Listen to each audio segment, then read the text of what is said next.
If you want a 12% bump in your team's revenue this quarter, the data suggests you should probably stop telling them how to do their jobs. Which, I mean, is a pretty terrifying thought for most managers. Absolutely, because traditionally, getting a new job was a lot like buying a house in a really strict homeowners association. You get the keys, you walk in, and you are immediately handed this massive binder of rules. Right.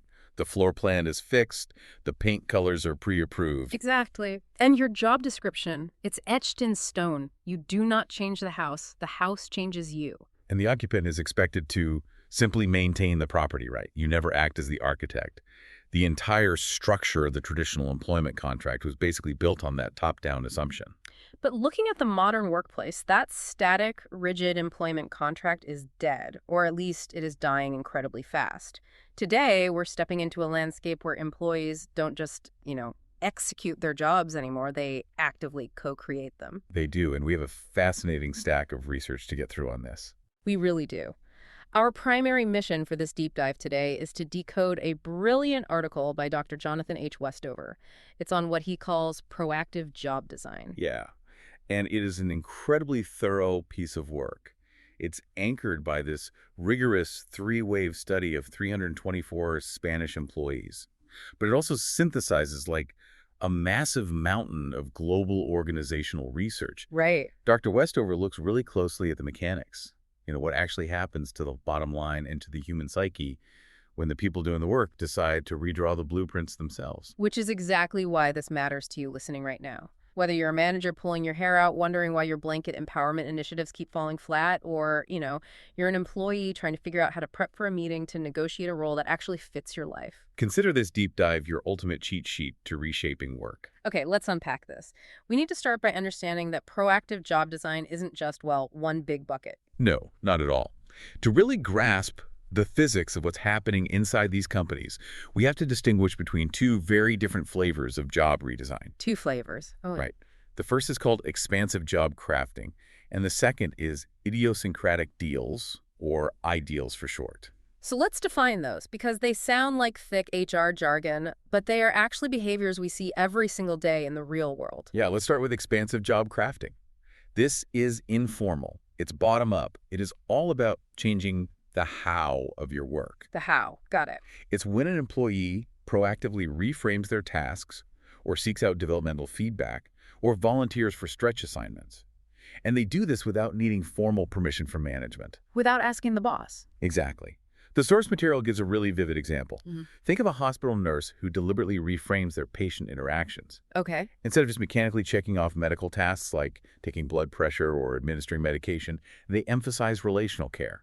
They take extra time to comfort families, or they learn about the patient's personal lives. And nobody told them to do that. Nope. The hospital administration didn't mandate it. They crafted the role internally to make it more meaningful to them. So job crafting is kind of like rearranging the furniture and painting the walls of your apartment to suit your specific vibe. You're working within the existing space, you aren't changing the square footage, but you're making it uniquely yours. That's a perfect analogy. Now, contrast that informal tweaking with an idiosyncratic deal or an ideal. These are formal, negotiated changes to the what or the when of your work. Okay, so this is the serious stuff. Very much so. Yeah. These absolutely require your boss's approval and usually involve human resources. So using the apartment analogy again, an ideal is when you go to the landlord and renegotiate the actual lease to get a dedicated parking spot, or you get official permission to knock down a wall between the kitchen and the living room. Exactly. The source uses the example of a retail associate negotiating a highly modified schedule so they can attend evening classes, or an employee negotiating to work from home 3 days a week while the rest of the team is in the office. Right. So it's a bespoke, personalized arrangement that diverges from the standard employment terms. Right. So crafting is informal and incremental, whereas ideals are negotiated and formal. So now that we know what employees are actually doing out there, we have to ask the million-dollar question. Do these strategies actually benefit the company? Or are they just, individual perks that make the employee's life easier? Because if I'm a business leader, I am scrutinizing this for the return on investment. Right. Show me the ROI. Well, the ROI is actually staggering for both, Hmm. but the mechanisms of success are completely different. The data shows that expansive job crafting massively boosts innovation and adaptability. In what way? Well, the research highlights a study of Fortune 500 sales teams, the units where members frequently crafted their customer interaction strategies, meaning they were constantly informally tweaking and improving how they pitched based on real-time feedback. They outperformed low crafting units by a 12% bump in quarterly revenue. Wow. A 12% revenue bump just from getting out of the way and letting people tweak their own workflows on the fly. That is massive. It really is. So what about the formal negotiations, the ideals? Ideals function as the ultimate engine for retention and discretionary effort. Employees who successfully negotiate development, ideals like getting the company to pay for a specialized certification or allowing a sabbatical, they report 23% lower turnover intentions. That's huge. And they also show 18% higher in-role performance. When you consider the cost of replacing specialized talent, preserving that institutional knowledge saves an absolute fortune on recruitment and onboarding. Yeah, the data paints an incredibly clear picture there. Both job crafting and ideals are amazing for the bottom line. Which leads me to the ultimate plot twist in this research.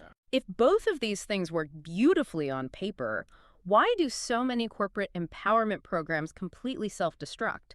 I mean, we've all seen companies enthusiastically tell their employees, be proactive, take charge of your career, and then watch it devolve into a dysfunctional mess. What's fascinating here is what that 324-person Spanish study actually uncovered. It solved this exact puzzle by tracking employees over 3 distinct waves of data collection. Okay, what do they find? The researchers found that these two behaviors operate through entirely distinct causal pathways. They require completely different psychological engines to function without breaking the organization. Let's pop the hood on those engines. Okay, so the study revealed that job crafting only leads to higher engagement if there is a foundation of psychological safety. Got it. And ideals only lead to higher engagement if there is a foundation of organizational justice. Wait, hold on. Let me push back on that second one. If I want to negotiate an ideal, like, say I want to work from home on Fridays to take care of my dog, why does organizational justice or systemic fairness matter? It seems counterintuitive on the surface, right? Yeah. Isn't an ideal inherently about me getting special treatment? It's an individual arrangement. It is. But think about the ecosystem of a team. If the broader system lacks justice, meaning there isn't procedural fairness in how decisions are made, distributive fairness in who gets what, and interactional fairness in how people are treated, what happens when you secure your special work-from-home deal behind closed doors? Oh, I see. So organizational justice acts like the immune system of a team.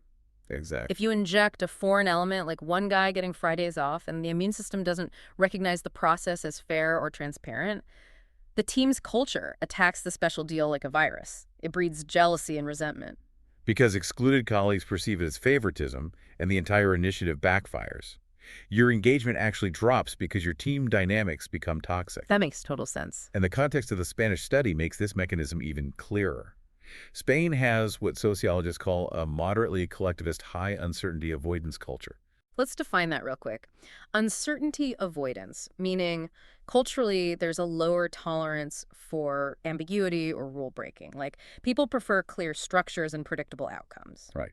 Which means stepping out of line to ask for a special favor feels incredibly risky. In that kind of cultural environment, fairness and interpersonal risk carry massive weight. So if an employee feels like their ideal is going to make them a social pariah because the approval process was secretive or arbitrary, they won't even ask for it. Nope. And if they do somehow get it, the resulting guilt and peer rejection will actively destroy their engagement. That brings the whole picture into focus. There. So job crafting needs psychological safety because you need to feel safe to take risks and try new informal methods without getting reprimanded for deviating from the manual. Yes. And ideals need organizational justice so that when you do get a formal special arrangement, everyone around you knows it was earned through a fair process, not just because you play golf with the VP of marketing. Exactly. But here's where it gets really interesting, though. Knowing that psychological safety and organizational justice are the required engines for these behaviors is great theory. Right. But you can't just mandate fairness on a break room poster. How are actual companies successfully rewiring their cultures to build these engines? Let's look at the blueprints from some corporate giants, starting with cultivating psychological safety to enable job crafting.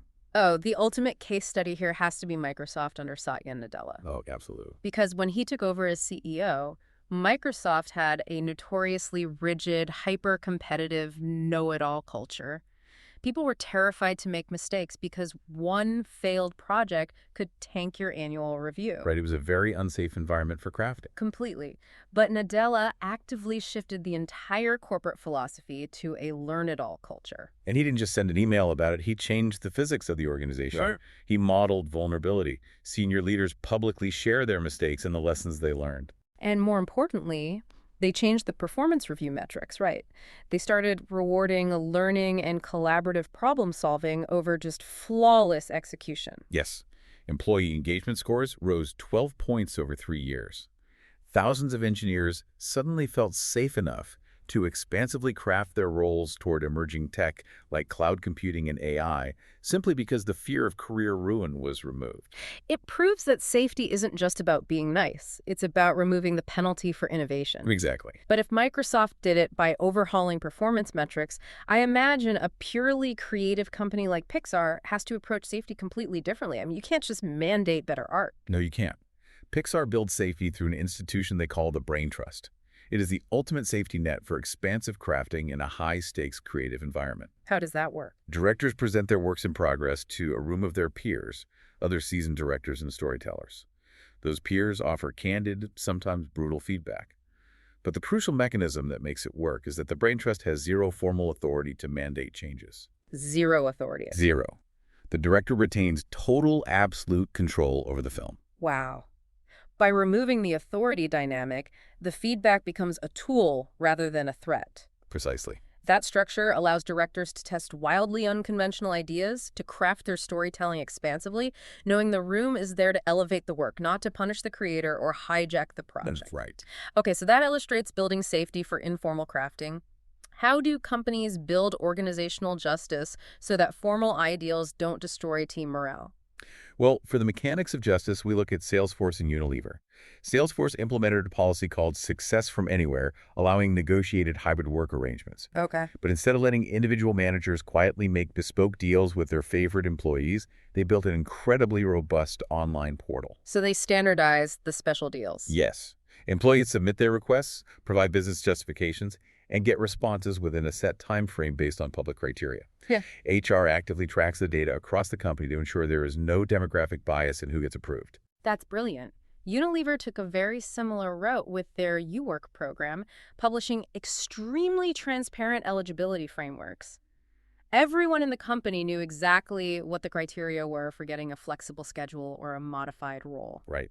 The key variable driving engagement wasn't the flexibility itself.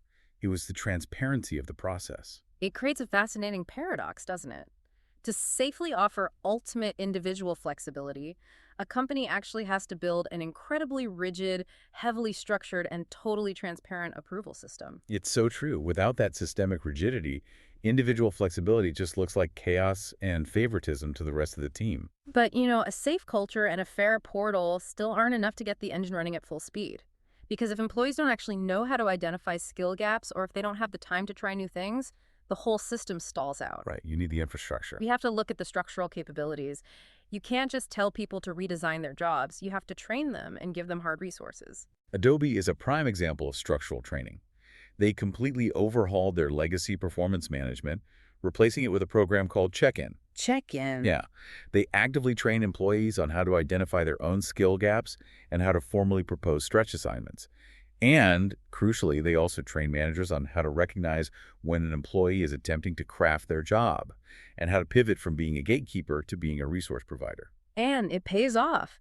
Teams with high adoption of Adobe's check-in training boast engagement scores 14 points above the company average. That's massive. ING Bank applied a similar philosophy with their agile way of working.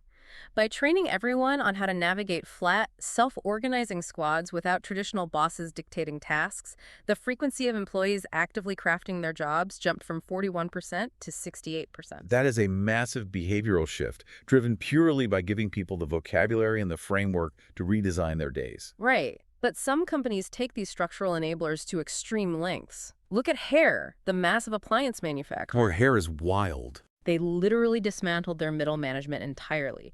They broke a company of tens of thousands of people into tiny micro-enterprises. Employees aren't just negotiating roles, they're essentially acting as internal startup founders. which fundamentally changes the motivation.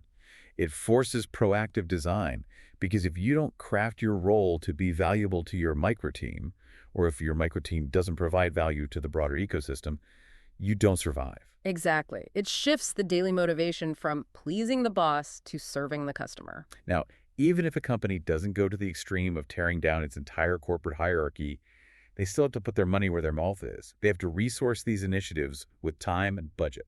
Right. Show me the money. Exactly. 3M has been famous for decades for their 15% time policy, giving technical employees 15% of their work week to pursue self-directed projects without demanding an immediate provable ROI. It legitimizes exploration. And the Post-it note was invented because of that exact policy. Exactly. But the example that really stood out in Dr. Westover's research was Accenture's career marketplace. Oh, this was fascinating. Accenture set up an internal gig economy where employees can propose projects and access development budgets. Employees get a $5,000 budget for learning experiences and upskilling, and they could use it without needing their direct supervisor's pre-approval. That is incredible. By removing the middle manager bottleneck, Accenture isn't just funding learning, they are institutionally signaling profound trust. Yes, they are proving through their financial architecture that the company believes the employee knows their own career trajectory and skill gaps better than their boss does. Think about your own job for a second.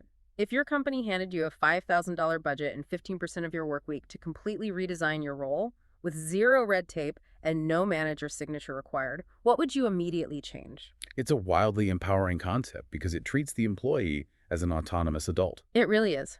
But giving people money and time brings up a really crucial challenge. How do we ensure this doesn't just evolve into a selfish free-for-all? How does proactive job design become something that is sustainable and productive for an entire team, month after month? Well, if we connect this to the bigger picture, sustainable redesign has to mature from an individual pursuit to a collective one.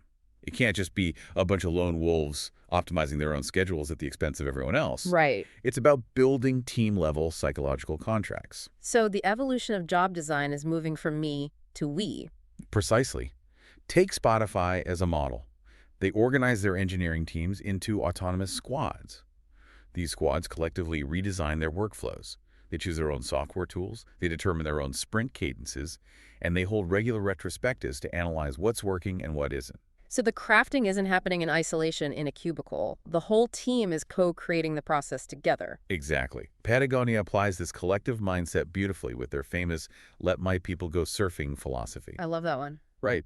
They enthusiastically encourage employees to craft their schedules around their personal passions, like leaving the office in the middle of the afternoon to go surfing when the waves are good. But the non-negotiable rule holding it all together is that customer and team needs must be met first.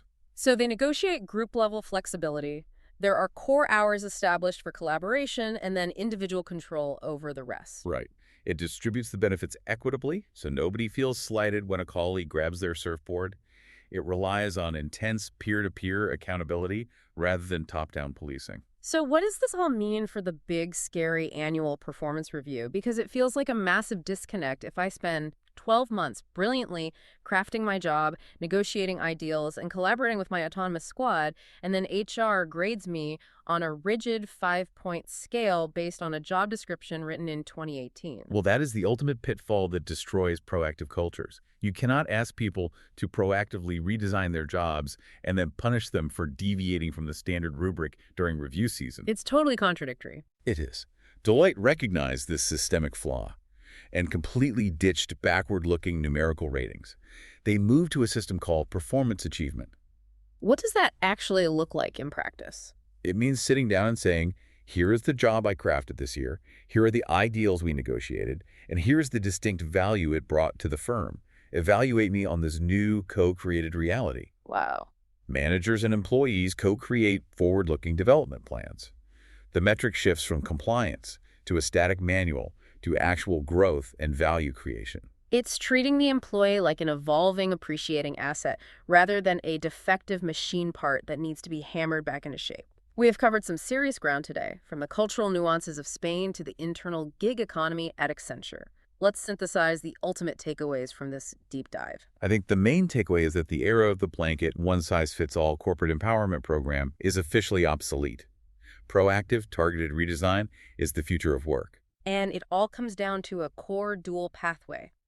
If you are an employee who wants to expansively craft your tasks, changing the how of your daily work, you must find or build a culture of psychological safety where risk isn't punished. Absolutely. And if you want to negotiate an ideal, changing the formal what or when of your work, you must demand organizational justice and transparent systems, or the team's immune system will reject it. And this raises an important question. A provocative thought from Dr. Westover's research for everyone to mull over. With the global talent war, accelerating technological change and shifting societal expectations about the very purpose of work, the pressure for customized roles is only going to intensify. It's inevitable. So the question for you to ponder is this. Hmm? Are the leaders in your organization courageous enough to actually cede control? Because the data clearly suggests that in the future, trusting employees to steward their own roles within a safe, fair system won't just be a nice perk. It will be the absolute only way to survive. Ceding control. It's terrifying for a lot of leaders who built their careers on managing the status quo, but the ROI is undeniable. Remember that rigid homeowners association we talked about at the top of the show? The one with the pre-approved paint colors and the fixed floor plans. That's the one. It's time to tear up that binder, hand over the tools, and let the people living in the house actually help build it. Thank you so much for joining us on this deep dive. Take these insights, bring them to your next team meeting or your next one-on-one, and start redesigning the way you work.